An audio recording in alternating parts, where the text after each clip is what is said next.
राधे राधे दोस्तों। एक लड़का होता है जो दोस्त बेंगलोर में रहता है और वो जीबी रोड पे जाता है जहाँ लोग शाम को रंगरलियाँ मनाने जाते हैं। और वो वहाँ पर एक उसी कोठे पे जाता है जहाँ एक सुनीता नाम की जो लड़की होती है, जिसका वहाँ पे जो लड़कियाँ उसके यहाँ होती हैं 10 15 20 जो वहाँ की मालिक होती है उसके यहाँ जब वो लड़का जाता है तो वो वहाँ कहता है कि मुझे नाइट के लिए एक लड़की चाहिए आज के लिए। तो जैसे ही वो सुनीता होती वो कहती है हाँ 10 15 20 लड़कियां हैं हमारे पास, तुम्हें जो पसंद हो वो हाँ कर देना, उसी के साथ आप एक रात काट सकते हैं। तो जैसे ही वो जो लड़का होता है वो कहता है ठीक है, तो वो जो 10 15 लड़कियां होती हैं वो लाइन बाई लाइन करके जैसे ही उसके सामने आती हैं, तो जैसे ही वो सारी लड़कियों को देखता है तो उसे कोई भी लड़की पसंद नहीं होती, क्योंकि वो जिस लड़की की तलाश करता है वो लड़की उसके पास उसे नज़र नहीं आ रही होती है। वो उसे को देखने की कोशिश करता है। तो जब सारी लड़कियां निकल जाती हैं तो उसके बाद में जो एक लड़की लास्ट में जो बचती है जिसका नाम तान्या होता है, वो जैसे ही जो मालिक सुनीता होती है तो वो कहती है कि तुमको इतनी लड़कियों में एक भी लड़की पसंद नहीं आई, तो मेरे पास अभी एक और लड़की है, शायद वो लड़की आपको पसंद आ जाए।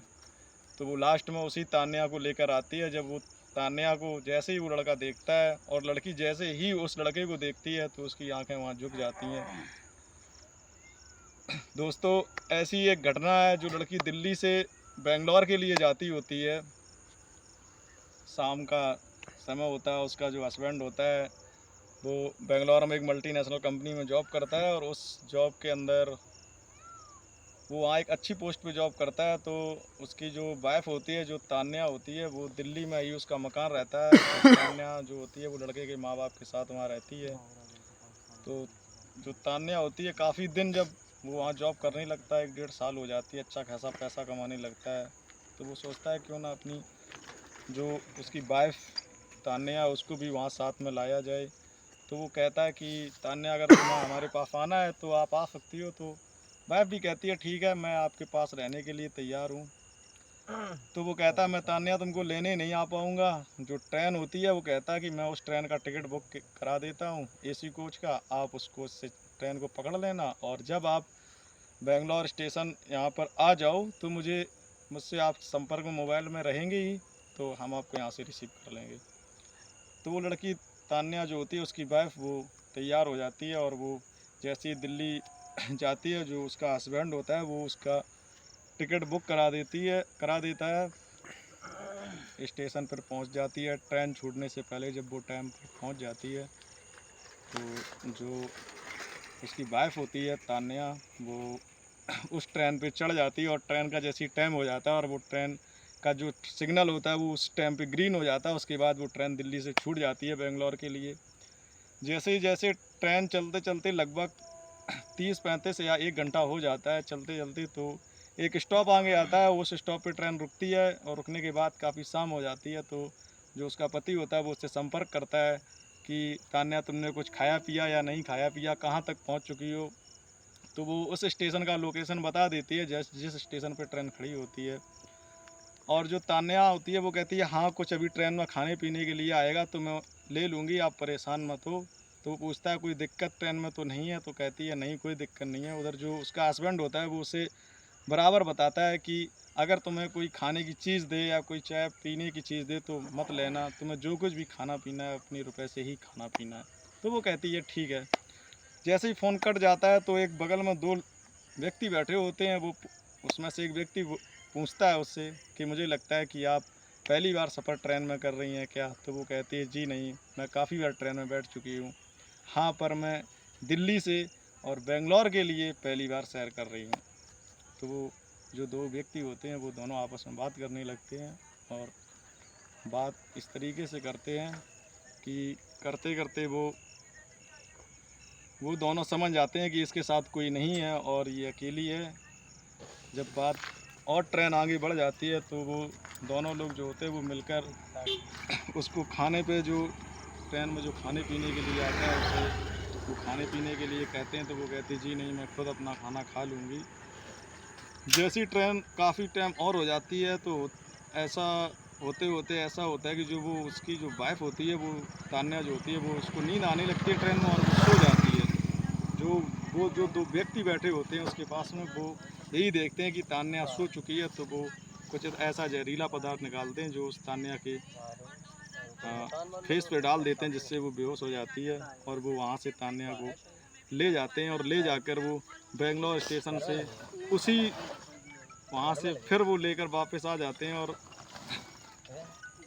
जहाँ ये जो दिल्ली का जीबी रोड होता है, उसी दिल्ली के जीबी रोड पर जो कोठा होता है महिलाओं का, वहाँ पर जाकर वो उसे बेच देते हैं। और वो जो महिला होती है उसका जो मोबाइल होता है वो सब ले लेते हैं, छीन लेते हैं। जो उसका पति होता है वो काफ़ी बार उससे फ़ोन करता है और संपर्क करता है, पूछता है कई जगह कि जब वो उस ट्रेन चेन्नई में रुकती है जाके बेंगलोर स्टेशन पे, तो वो उस ट्रेन में जाता है और देखता है भागकर, उसे वहाँ पर कोई उस सीट पर नहीं मिलता है, ना ही उसका बैग होता है, ना ही उसका मोबाइल होता है। तो वो बहुत दुखी हो जाता है, उसकी कंप्लेंट करता है, सब कुछ करता है, लेकिन उसके बाद इतना वो उदास और हताश हो जाता है। पर उसे वहाँ से चला आता है। इधर जो तान्या होती है वो उस कोठे पर जिसके कस्टडी में बेच दी जाती है, वो अपनी कस्टडी में रख लेती है।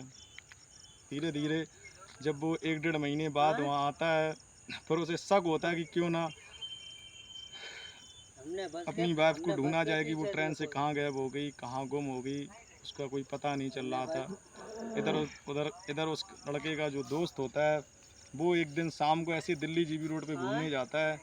तो वो जब जाता है तो वो उस तान्या को, जो उसकी दोस्त की वाइफ होती है, उसको वो दिखाई पड़ती है। जैसे ही वो उसे देखता है तो देखते देखते वो तुरंत अपने दोस्त को कॉल करता है और कहता है कि तुम्हारी तान्या जो वाइफ थी वो तो यहाँ जीबी रोड पे फलाने नंबर, फलाने मोहल्ला, फलाने कोठे पर है। तो वो वहाँ से आता है। जब आता है तो उसी कोठे पे जब वो वहीं जाता है, तो जिसकी मालिक वो सुनीता जीबी रोड पर होती है, तो वो शाम को लड़की के लिए जब कहता है कि मुझे रंगलियाँ मनाने के लिए कोई लड़की अच्छी सुंदर चाहिए, तो जो वो वहाँ की जो कोठे की मालिक होती है वो जो उस पर 10-15 लड़कियाँ होती हैं, वो सारी लड़कियों को एक एक करके उसके सामने जब पेश करता है कि तुम्हें जौन पसंद आ जाए वो लड़की बता देना। तो जो पहले 20 लड़कियाँ आती हैं वो सारी लड़कियों को एक करके देखता है और कहता है मुझे इनमें से कोई लड़की पसंद नहीं है। तब वो जो कोठे की मालिक होती है वो फिर कहती है कि मेरे पास एक लड़की और है, शायद वो आपको पसंद आ जाए। जैसे ही वो जब उस तान्या को वहाँ पेश करता है, तो जब वो पति उसको देखता है, और जब वो तान्या उस अपने पति को देखती है तो आंखें उसकी झुक जाती हैं। और जैसे ही वो उस लड़की को लेकर रूम में जाता है और फिर अंदर जाके वो पत्नी जो होती है उसके गले लगकर बहुत रोती है और कहती है तुमने कहा था किसी से खाना मत, तुमने कहा था किसी से बोलना मत, पर मेरे साथ 2 लड़के थे, 5 व्यक्ति थे जिन्हें मैं नहीं जानती थी, उन्होंने मुझे किडनैप करके यहाँ तक मुझे भेज दिया, मैं उन्हें नहीं जानती थी। तो बाद में फिर वो वहाँ से अपनी पत्नी को घर ले आता है। तो दोस्तों, इस कहानी से एक ही मेरा कहना है आप लोगों से कि कहीं पर भी सफ़र करें, अगर आप अनजान हैं, ट्रेन में सफ़र कर रहे हैं, तो किसी भी व्यक्ति के हाथ का ना तो कोई चीज़ लें, ना ही उससे खाएं। और अगर आपको लगता है कि व्यक्ति अच्छा नहीं है तो उसके सामने ना बैठें, सीट चेंज कर दें, डब्बा चेंज कर दें। अगर सीट रिजर्व है तो उसको वहाँ से भगा दें, या अगर ऐसी कोई आपको लगता है संदिग्ध व्यक्ति है तो तुरंत पुलिस को सूचना दें, जो जीआरपी ट्रेन में होती है उसके खिलाफ